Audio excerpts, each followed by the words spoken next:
Praise the lord. దేవుని పరిశుద్ధ నామమున మీకు శుభములు కలుగునుగాక. స్నేహితులారా, ఎలా ఉన్నారు? మీరంతా క్షేమంగా ఉన్నారా? మీ హృదయంలో నన్నెవరూ ప్రేమించట్లేదు, నేను అందరి మధ్యలో ఉన్నప్పటికీ ఎవరి ప్రేమ నాకు అందట్లేదు అని చెప్పి కుమిలిపోతూ ఉన్నారా?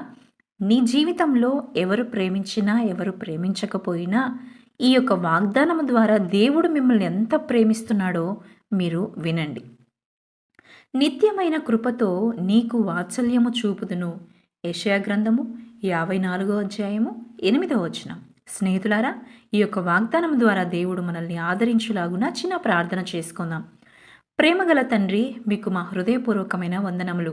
ఈరోజు మీరు మాకు అనుగ్రహించినటువంటి ఈ యొక్క వాగ్దానమునకై వందనాలు. ఈ యొక్క వాగ్దానాన్ని ఏ బిడ్డలైతే చూస్తున్నారో వారి జీవితంలో మీ యొక్క వాత్సల్యము చేత నింపి నడిపించుమని యేసు నామంలో అడిగి వేడుకొనుచున్నాం తండ్రి. ఆమెన్.